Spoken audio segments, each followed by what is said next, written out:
जय हिंद साथियों, मैं भानु चौहान आपका अपने YouTube चैनल पर बहुत बहुत स्वागत करता हूं। काफ़ी दिनों के बाद आपसे मुलाकात हो रही, काफ़ी दिनों के बाद आपको वीडियो मिल रही है। इस चीज़ के लिए हम क्षमा प्रार्थी हैं। दरअसल है कुछ ऐसा कि हम लोग बहुत जल्दी अपने एप्लीकेशन पे अब लाइव आने की तैयारी कर रहे हैं। इस संदर्भ में हम लोग बहुत से संसाधन जुटा रहे थे, आना जाना लगा रहता था, इस वजह से वीडियोज़ नहीं बन पाई हैं। कोरोना के इस संकट काल में हम लोगों की शिक्षा तो दूर, घर से निकलना भी दूभर कर दिया है। ऐसे में हमारा कर्तव्य है, हमारा दायित्व है कि हम विद्यार्थी एकेडमी को आपके पास ले जाएं, आपके फ़ोन पे ले जाएं, जिससे आप उन सभी सुविधाओं का लाभ ले सकें और अपने अध्ययन को निरंतरपूर्वक कर सकें। ठीक है, तो एक दो बातें मैं आपसे करना चाहता हूं।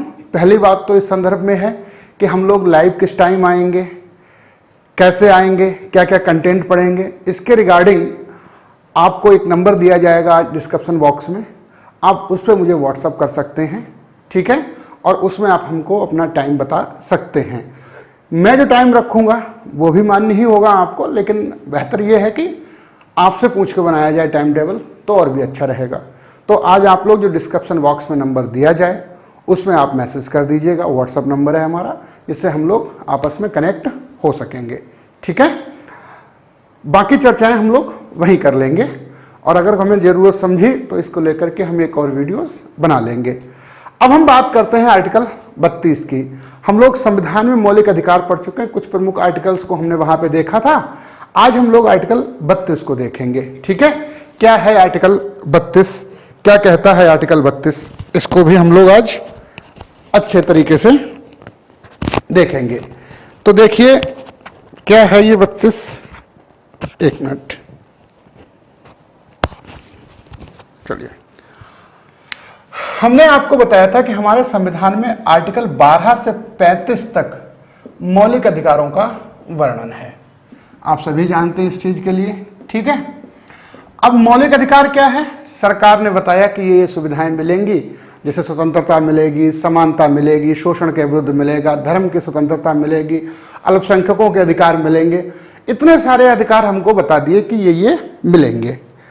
अब जब संविधान सभा संविधान बना रही थी और इतने अधिकार प्रॉमिस कर दिए गए कि जनता को ये मिलेगा, ये मिलेगा, तो डॉक्टर अंबेडकर का एक कहना था कि क्या गारंटी है कि सरकार इन अधिकारों को देगी ही देगी। आर्टिकल 32 इसीलिए महत्वपूर्ण है कि क्या गारंटी है कि सरकार इस अधिकार को देगी ही देगी। भाई प्रॉमिस तो बहुत से लोग कर देते हैं कि मैं ये कर दूंगा, वो कर दूंगा, उसके पीछे क्या वैधता है, क्या लीगलिटी है उसके पीछे। तो अंबेडकर ये चाह रहे थे कि सरकार ये प्रॉमिस करे कि नहीं, अधिकार मिलेंगे जरूर, और इसीलिए आर्टिकल 32 केवल आपसे एक बात का प्रॉमिस करता है कि आपको सारे अधिकार मिलेंगे। इसीलिए इसको कहा गया है संवैधानिक उपचारों का अधिकार, संवैधानिक उपचार का अधिकार, यानी किसी भी व्यक्ति के मौलिक अधिकारों का हनन नहीं किया जाएगा। ये बात आर्टिकल 32 गारंटी देता है। और अगर कोई व्यक्ति के मौलिक अधिकारों का हनन होता है तो उस व्यक्ति को ये अधिकार है कि वह सरकार के खिलाफ सुप्रीम कोर्ट जा सकता है। कहां जा सकता है? सुप्रीम कोर्ट जा सकता है। तो आर्टिकल 32 कोई सुविधा नहीं देता कि आपको ये मिल जाएगा, अनाज मिलेगा कि पेंशन मिलेगी। आर्टिकल 32 ये कहता है कि पीछे के जो 5 आर्टिकल अधिकार हैं, अगर आपको नहीं मिल रहे हैं तो आप कोर्ट जा सकते हैं। इसीलिए डॉक्टर अंबेडकर ने कहा कि अगर आर्टिकल 32 नहीं है तो कोई मौलिक अधिकार फिर है ही नहीं, क्योंकि फिर आप कोर्ट नहीं जा सकते, सरकार की मनमानी चलेगी, मिले या ना मिले अधिकार आपके लिए। इसलिए 32 को उन्होंने संविधान का हृदय, संविधान की आत्मा कह करके संबोधित भी किया था। तो मैं दो बातें बताता हूं कि मौलिक अधिकारों का अगर हनन होगा तो आप कहां जा सकते हैं? कोर्ट जा सकते हैं। अब आपसे प्रश्न पूछता है कि मौलिक अधिकारों के हनन होने पर हम सुप्रीम कोर्ट जाएंगे कि हाई कोर्ट जाएंगे? तो ध्यान रखना है, आर्टिकल 32 आपसे यह कहता है कि आप सुप्रीम कोर्ट जाएंगे। आर्टिकल 226 हमसे यह कहता है कि आप हाई कोर्ट जाएंगे। तो मौलिक अधिकारों का हनन होने पर आप दोनों जगह जा सकते हैं, आर्टिकल 32 के तहत सुप्रीम कोर्ट और 226 के तहत हाई कोर्ट। चूंकि 32 जो है यहां आता है 12 से 35 के बीच में, तो ये अपने आप में खुद क्या है, एक मौलिक अधिकार है। ठीक है, 226 के तहत आप जा सकते हैं हाई कोर्ट, लेकिन वो एक मौलिक अधिकार नहीं है, क्योंकि मौलिक अधिकार कहां समाप्त हो जाते हैं, 35 पे जाके समाप्त हो जाते हैं। अब आप मान लीजिए हमारे मौलिक अधिकारों का हनन हुआ और हम कोर्ट चले भी गए। कहां चले गए, कोर्ट चले गए, तो क्या होगा, कोर्ट जाने पर क्या होगा, इसके बारे में मैं आपको बता देता हूं। बहुत इत्मीनान से बताऊंगा चीजों को, विस्तार की चर्चा चिंता में नहीं करूंगा। वीडियो अगर थोड़ी लंबी भी हो जाएगी तो भी चलेगा। आप जब कोर्ट जाएंगे मौलिक अधिकारों के हनन होने पर, तब कोर्ट द्वारा वहां पे रिट जारी की जाएगी। रिट का मतलब न्यायालय द्वारा दिया गया आदेश। ध्यान रखना है, हमारे यहां सुप्रीम कोर्ट को और हाई कोर्ट को रिट जारी करने का अधिकार है। आर्टिकल 32 के तहत सुप्रीम कोर्ट को यह अधिकार है कि वो रिट जारी करेगा, और आर्टिकल 226 आपको पता ही है। रिट क्या है, an order is given by the court is called the writ. ठीक है, कि कोर्ट मौलिक अधिकार के हनन होने पर क्या आदेश देगा। तो दो बातें मैं बता दे रहा हूं कि दोनों को अधिकार है रिट जारी करने का। इसमें एक दो मेजर अंतर हैं। पहली बात है, सुप्रीम कोर्ट केवल तभी रिट जारी करेगा जब आपके मौलिक अधिकारों का हनन हो रहा होगा, अन्य किसी मामले में ये रिट जारी नहीं करेगा। जैसे प्रशासनिक अधिकरण हैं, एडमिनिस्ट्रेटिव ट्रिब्यूनल्स हैं, उनके लिए रिट जारी नहीं करेगा। केवल और केवल, देखिए जो एसआई का पेपर दे रहे हैं वो ध्यान समझे इस बात को, सुप्रीम कोर्ट केवल मौलिक अधिकारों के हनन पे ही रिट जारी करेगा। ठीक है, हाई कोर्ट मौलिक अधिकारों के हनन पे तो करेगा ही करेगा, प्लस अदर्स मामलों पे भी रिट जारी कर सकता है। तो हम क्या ये कह सकते हैं कि हाई कोर्ट का अधिकार रिट जारी करने में सुप्रीम कोर्ट से थोड़ा सा ज्यादा है। ठीक है, दूसरा अंतर यह है कि देखिए 32 में जब ये आता है तो ये खुद क्या है, एक मौलिक अधिकार है, जबकि ये कोई भी मौलिक अधिकार नहीं है। तो सुप्रीम कोर्ट और हाई कोर्ट दोनों को रिट जारी करने का अधिकार है। दोनों में बेसिक अंतर यह है कि ये केवल फंडामेंटल राइट्स के वायलेशन के लिए रिट जारी करेगा, ये फंडामेंटल राइट्स के वायलेशन के साथ साथ अदर्स मैटर्स पे भी, प्लस ये एक मौलिक अधिकार है, जबकि यह एक मौलिक अधिकार नहीं है। अब हम बताते हैं आपको वो 5 रिट्स जो सुप्रीम कोर्ट मौलिक अधिकार के हनन होने पर जारी करेगा। 1 नंबर का प्रश्न यहां से आता है, हम आपको आज बताएंगे कि कैसे प्रश्न आता है। यूपी पीसीएस 2019 में बड़ा अच्छा प्रश्न पूछा उन्होंने रिटों के संदर्भ में, तो चर्चा कर लेते हैं रिट की। तो पहली रिट जो हमारी आएगी जिसको सुप्रीम कोर्ट जारी करेगा, जिसका नाम होगा बंदी प्रत्यक्षीकरण। बंदी प्रत्यक्षीकरण, इसको हम हैबियस कॉर्पस बोलते हैं। ठीक है, हैबियस कॉर्पस बोलते हैं। पहली रिट आती है हमारे पास। ये रिट क्या होती है इसको हम समझेंगे। ठीक है, दूसरी रिट हमारे पास जो आती है बच्चों, उसका नाम होता है मैंडमस परमादेश। मैंडमस जिसको हम लोग बोलते हैं, मैंडेमस बोलते हैं, लैटिन भाषा के शब्द हैं ये। और तीसरी रिट जो हमारे पास आती है, इसको हम ससुरारी बोलते हैं, यानी उत्प्रेषण बोलते हैं, ससुरारी बोलते हैं, इसको ध्यान रखेंगे। चौथी रिट जो हमारी आती है प्रोविटन, जिसको हम लोग बोलते हैं प्रतिषेध, प्रोविटेड, प्रतिषेध, ये आती है हमारे पास है, इसको भी आप ध्यान रखेंगे। ठीक है, और 5वीं रिट जो आती है हमारे पास क्यो वारंटो, अधिकार परीक्षा। ये 5 रिटें सुप्रीम कोर्ट जारी करेगा। ये इंग्लिश में नाम इसलिए बता रहा हूं कि कभी कभार इंग्लिश में ही नाम लिख के दे देता है। अगर आपको ये 5 रिटों के नाम पता हैं तो बहुत अच्छी नॉलेज आपके पास है। अगर इसके बारे में थोड़ा बहुत और जानते हैं आप, तो ये समझ लीजिए कि आपको ठीक ठाक नॉलेज इसके बारे में है। पहली रिट की बात करते हैं, हैबियस कॉर्पस की बात करते हैं। ये 5 वर्ड लैटिन टर्म है। ठीक है, तो हो सकता है कि प्रोनाउंसिएशन में आपको दिक्कत हो, किसी को भी हो सकती है, लैटिन भाषा के टर्म है। तो पहली बात है बंदी प्रत्यक्षीकरण। ठीक है, हैविस कॉर्पस क्या होता है? इसका मतलब होता है सशरीर उपस्थित किया जाए या प्रस्तुत किया जाए। मैं केवल एक एग्जांपल से आपको बताता हूं कि अगर किसी व्यक्ति को सरकार ने या किसी भी गवर्नमेंट बॉडी ने इलीगली डिटेन किया हुआ है, इलीगली डिटेन का मतलब होता है कि अवैधानिक तरीके से या गैर कानूनी तरीके से अपनी कस्टडी में रखा हुआ है और उस व्यक्ति को रिहा नहीं किया जा रहा है, तो उस व्यक्ति की तरफ से कोई भी व्यक्ति या कोई भी मित्र उसका या कोई भी संस्था सुप्रीम कोर्ट जाकर के कह सकती है कि उस व्यक्ति को रिहा किया जाए। सुप्रीम कोर्ट सरकार के खिलाफ या उस व्यक्ति जिसने इसको डिटेन किया हुआ है उसके खिलाफ एक रिट जारी करेगा कि उस व्यक्ति को आप रिहा कर दीजिए।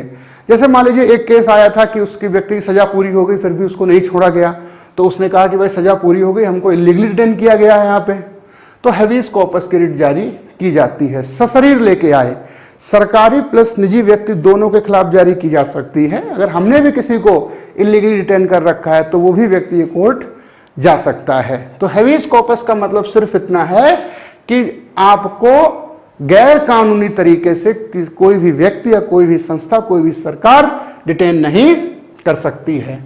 मैंडमस परमादेश कुछ नहीं है, हम आदेश देते हैं। इसका मतलब यह है हम आदेश देते हैं। कब आदेश देंगे आप? कोर्ट कब आदेश देगा? ध्यान रखना, जब कोई व्यक्ति अपनी पब्लिक ड्यूटी को परफॉर्म ना करे, पब्लिक ड्यूटी को परफॉर्म ना करे। अब आप कहेंगे ये कैसे हो सकता है पब्लिक ड्यूटी? एक एग्जांपल समझिए, ठीक है। जैसे मान लीजिए आप कोई बिजनेस कर रहे हैं, ठीक है, और आपसे कोई बैंक, किसी एक बैंक का नाम मान लीजिए एक्स, एबीसी एक बैंक है, और वह एक्स नाम के व्यक्ति के साथ एक डील करता है कि आप बिजनेस करिए, कॉन्ट्रैक्ट करता है। ये गुजरात कोऑपरेटिव केस है, लोटस होटल वाला, उसी के बारे में बता रहा हूं मैं कि मान लीजिए एबीसी एक बैंक एक्स व्यक्ति के साथ एक कॉन्ट्रैक्ट करती है या करता है कि हम आपको कंस्ट्रक्शन के लिए लोन देंगे, फंड देंगे। एक्स नामक व्यक्ति कंस्ट्रक्शन करने जाता है, काम करता है, और बाद में बैंक लोन देने से, फंड देने से मना कर देती है। तब व्यक्ति इस रिट के तहत कोर्ट जाता है और सुप्रीम कोर्ट ने उस केस में भी, लोटस केस में भी, गुजरात कोऑपरेटिव फाइनेंस को यह ऑर्डर दिया था कि आप फंड रिलीज करिए। तो कोई व्यक्ति अगर सरकारी या पब्लिक ड्यूटी में है और अपनी ड्यूटी परफॉर्म नहीं कर रहा है तो इस रिट का सहारा लिया जाएगा। मैंडमस ध्यान रखिएगा आप, पब्लिक ड्यूटी होनी चाहिए। हमसे मत कह देना कि आइए आप भी मेरे घर पे, मैंने दावत दी तो आप आए नहीं, ऐसा नहीं हो सकता। ये केवल पब्लिक ड्यूटी के संदर्भ में है नहीं है। तीसरी बात, उत्प्रेषण और प्रतिषेध। ये दो बड़ा कमाल की रिटें हैं। अगर आप इनको समझ गए तो मैं ये मानूंगा कि आप मेरी बात को ध्यान से सुन रहे थे। इनके चर्चा बहुत सरल तरीके से मैं आपको कर दूंगा, ठीक है। उत्प्रेषण और प्रतिषेध, जिसको हम बोलते हैं सरसरारी और प्रोविजन। उत्प्रेषण और प्रतिषेध, ये सबसे पहली बात मैं बता दूं कि हायर कोर्ट, हाई कोर्ट नहीं, हायर कोर्ट द्वारा लोअर कोर्ट को जारी की जाती हैं, ठीक है। यानी कोर्ट के द्वारा कोर्ट को ही जारी की जाती है, किसी एडमिनिस्ट्रेटिव डिपार्टमेंट को जारी नहीं की जाएंगी, बैंक को जारी नहीं होगी। ये ऊपर का कोर्ट नीचे के कोर्ट को जारी करेगा। क्या होगा नीचे के कोर्ट में?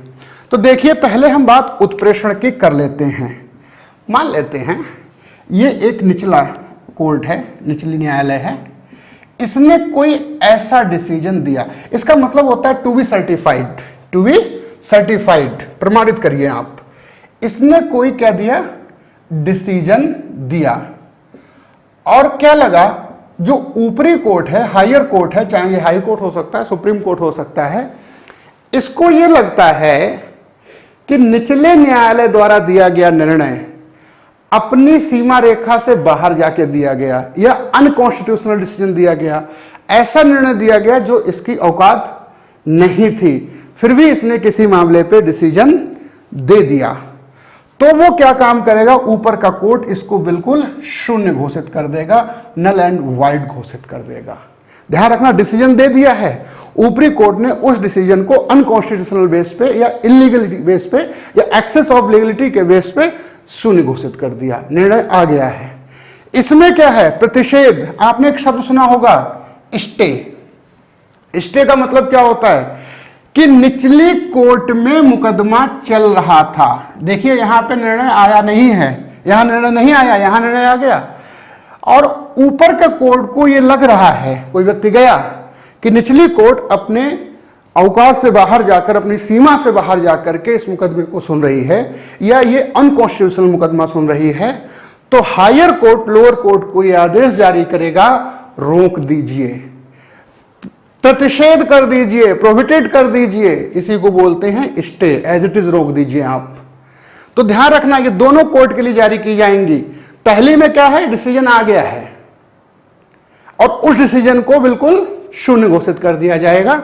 दूसरे में क्या है, मुकदमा चल रहा है लेकिन उस मुकदमे को वहीं रोक दिया जाए। साधारण भाषा में इसी को हम लोग स्टे बोल देते हैं। तो ये दोनों जो रिट्स हैं ये केवल न्यायालय के लिए जारी की जाती हैं। पांचवी रिट का जिक्र और कर लेते हैं, जिसका नाम है क्यो वारंटो। क्या नाम है, क्यो वारंटो, अधिकार परीक्षा। आप लोगों ने सभी जीएस की किताबों में इसको पढ़ा होगा, मैं और आपको यहां पे बता देता हूं। देखिए, आप कहीं एडमिशन लेते हैं, ठीक है, आप कहीं नौकरी पे जाते हैं, आप परीक्षा पास करके जाते हैं, आप जो उसकी योग्यताएं हैं उसको आप पालन करते हुए जाते हैं। अगर कोई व्यक्ति अपने पद पर बिना योग्यताओं के पहुंच जाता है तो वह उस पद को खाली करना पड़ेगा क्यो वारंटो के तहत। अगर कोई व्यक्ति ने कोई पब्लिक ऑफिस या कोई भी पद बिना योग्यता के धारण किया है, ठीक है, तो अधिकार परीक्षा के तहत उसे वो पद छोड़ना पड़ता है। इस पे एलिजिबिलिटी देखी जाती है कि जो पद उसने धारण किया है वह इसके योग्य है या नहीं है। कोई रिवीजन करते हैं पांचों का। बंदी प्रत्यक्षीकरण, सामने लेके आओ, छोड़ो उस व्यक्ति को जिसको तुमने इलीगली डिटेन कर रखा है।